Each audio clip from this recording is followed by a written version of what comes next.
And in no other country on this earth could her story unfold the way it has. From a child of immigrants to big sister to McDonald's worker, there is hope for y'all. District attorney, a wife, and mamala to senator to vice president. Please welcome Kamala Harris.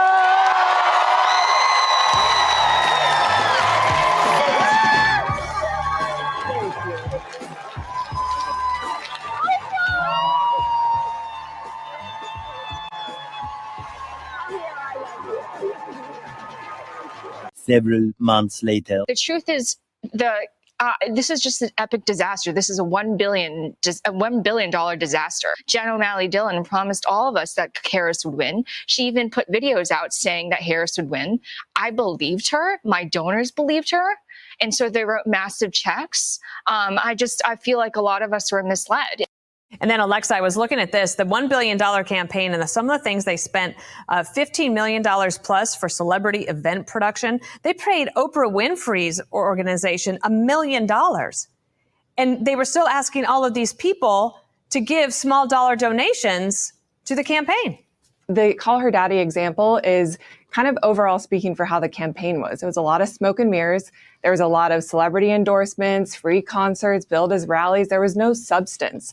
And so, the campaign, I think, wanted to coast on vibes, but vibes doesn't pay off your car loans. Yeah. What's up, y'all? Gerald here, creator of Gospel Chops and your host for this YouTube channel, back with another video. Now, y'all, over the last few days, the Democrats have been reeling, losing their mind as they go through the autopsy of the dead Democratic campaign, trying to figure out who's to blame, who's at fault. Well, one thing that's being uncovered is that those of us who are on the right side of things, those of us who are looking at it analytically, critically, yeah, we were right, y'all. We looked at this woman and her empty speeches. She couldn't speak outside of the teleprompter, couldn't hold an interview, couldn't have a candid conversation. Everything seemed scripted. It seemed like we were being sold a movie screenplay. Well, it turns out, y'all, news is reporting days after the election has been decided, everybody got paid, y'all. Everybody, including Oprah. That's right. It's being reported that Oprah got paid $1 million to do that little sit down with Kamala. And if I was Oprah, I'd be kind of upset, y'all, because she's supposed to be the queen of daytime television. And it seems like the rappers were getting bigger bags than Oprah. Can you believe it? Saw one report that said Meg Thee Stallion got $5 million and all she did was jump up there with her backup dancers and shake her tail feathers. Saw another report that said Beyonce got $10 million to speak for 3 minutes. Well, when you have a campaign that is flush with cash, and then that leads to another rabbit hole, you have to ask, why are so many people donating so much money to this campaign that seems to have no substance? If this woman would have become the president, well, she would have been making all of the decisions, right? So what of these donors who gave her all that money? Well, if you know like I know, you know that this woman is incapable of making presidential decisions on her own, and those big donors who donated to the tune of over $1 billion, they would have been controlling her like a puppet master, having her on a string. Well, I guess we dodged that bullet, and those of us who find ourselves on the right side of things can be thankful to God that Donald Trump will be in the White House. He's already started making his picks. It's going to work out, y'all. It's going to be good.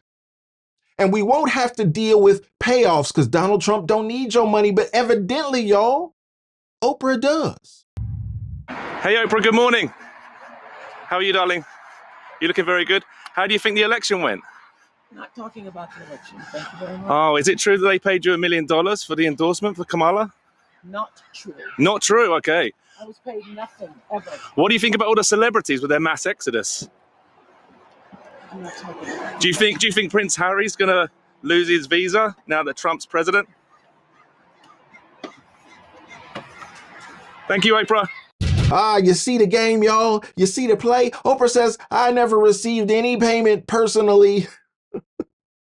Yeah, but what about Harpo Productions? What about your nonprofit? What about perhaps a new LLC that you set up just for this instance?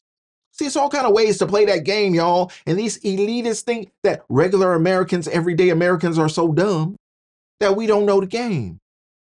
Well, some of us know the game, and some of us play the game. And some of us do our best to teach others the game so they can elevate and create generational wealth like Oprah has. Y'all see that range? Oprah just walking through the neighborhood, looking like what she's been through. She looked very different on daytime television, don't she? But there's more, y'all. Can you imagine people like Charlemagne the God? Leonard got paid, y'all. Charlemagne, the lesser charge, may have received a nice little coin for his full-throated endorsement. I mean, Charlemagne went hard. He has several episodes of his podcast where he was inviting folks onto the Breakfast Club and he was challenging people on the right. I mean, he was standing 10 toes down for Kamala. Yeah, that same Kamala who sat down on the Breakfast Club and told Charlemagne, I was born black and I'm gonna die black. Y'all remember that? Yeah, that Charlemagne who let her talk that talk, knowing all the while she was a Hindu Indian woman. And see, that's the thing that gets me, y'all, because in this scripting, in this facade, in this mask that they put on this woman before all of the American people, why did they have to choose a mask of blackness? Of all things, the Indians would have been proud. Mindy Kaling was proud until she got rejected. They would have been proud to have the first Indian woman running for president. They would have stood behind her. That Indian vote must not have been strong enough. Those Indian numbers must not have been strong enough because they chose people like Leonard to cape for her, to uphold her mask and veil of blackness and put her out there as a black woman. Well, you see how fast that fell apart? I think that she should keep calling Donald Trump a fascist. And I think that Americans need to keep looking at the rhetoric of Donald Trump, because I don't know why we're even thinking about electing somebody who's talking about putting people in camps. I don't know why we're talking, or why we want to elect somebody who's talking about mass deportation. I don't know why we're having this conversation about somebody who wants to terminate the Constitution. Don't y'all find it strange that now that he's won, they're not calling him a threat to democracy?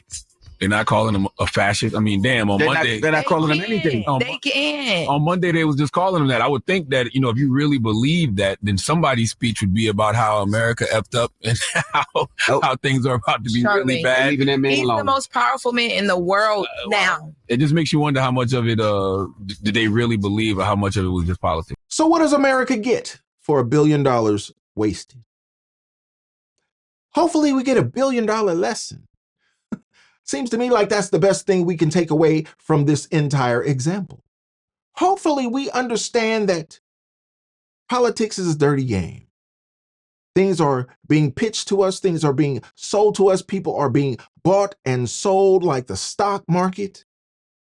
And you can't trust anyone. Politics makes for strange bedfellows. People who were your enemy yesterday might be your friend today, and vice versa. That's why the very vice president of Joe Biden gladly took his place and walked the final mile, the final lap in his shoes. Just say, hey, move him out the way. We backstabbing out here. I'm going to be the president now. Let me step up. I got $1 billion to spend. Let's throw a little bit over here, throw a little bit over there, give Charlemagne some, give Beyonce some, give Oprah some. Who else wants some? We got money over here. This election. She's good at raising money and she's good at blowing it. But money can't buy you elections, especially when you spend it like she did. She raked in more than $1 billion and is somehow now in debt. The Washington Examiner dug through her financial statements and gave us a good clue why. Kamala's campaign was getting whacked like a piñata while D.C. leeches hoovered up all the cash. She spent over $50 million on payroll. Trump's campaign spent less than 10. Another 12 million went to consultants, and 20 million went to their little concerts with Lady Gaga, Katy Perry, Christina Aguilera, John Bon Jovi, remember him? They even had to cancel a performance by Alanis Morissette because they were running low on cash. Isn't that ironic? Campaign insiders are mad at the bosses for wasting donor money on concerts instead of ads about, the economy. Quote, they said they were spending to zero. I guess they overshot zero. Ads would have gone a lot further than the pricey celebrity endorsements. One campaign source said people were concerned about their own financial issues, not Oprah telling them America won't exist. But it worked out nicely for Oprah. She got her friend Kamala to pay her $1 million to interview her in September. $1 million. Now, if she thought she was saving democracy, she should have done it for free. Kamala scared donors by calling Trump a dictator, got $1 billion, then just gave it to her friends and blew the rest on being a diva. Kamala went on a podcast, remember Call Her Daddy? But she didn't want to go to their studio in LA. So she made the host fly to DC and used campaign cash to build a fake set in a hotel room. She spent more than $100,000 to build it. That set, see it? 2 chairs, a coffee table, and a bookshelf. That's 6 figures. Now, we looked at the set. We probably could have done it for around $6,000. That's without labor. But where'd the rest of the money go? We don't know.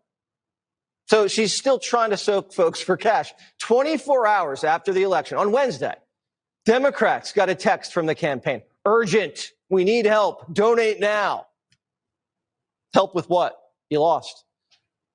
This is how she's going to spend her donors' dollars. Imagine what she would have done with our taxes. $1 billion couldn't fool the American people. $1 billion couldn't convince you that gas ain't $6. That butter ain't $3. That eggs ain't $6. Couldn't convince you. And I'm proud of you for that. And I hope that moving forward, you pay more attention to this political space. I know a lot of people have been tuned out. A lot of people don't find this subject matter interesting. Not everybody go to school to get a poli-sci degree. Not everybody finds this stuff entertaining or interesting. I get it. But I hope that you will pay more attention to it because it affects the lives of your families and your children, your loved ones and your friends. It affects your community. And it can affect your community in a very negative way when you allow charlatans to be ushered into place. You got to wonder, who's behind all this money? What is the motivation? And if they can burn $1 billion, well, what do they expect to get on the back end for that $1 billion? Interesting times we live in, y'all. And I'm glad we have a billionaire president who can't be bought off in that way. Oh, let me know in the comments what you think about this. I'd love to know your thoughts. And don't forget to like the video, subscribe to the channel, and share the video so we can get more people involved in the conversation, y'all. And like I always say, always remember and never forget, without the gospel, it's just chops. Until next time, peace.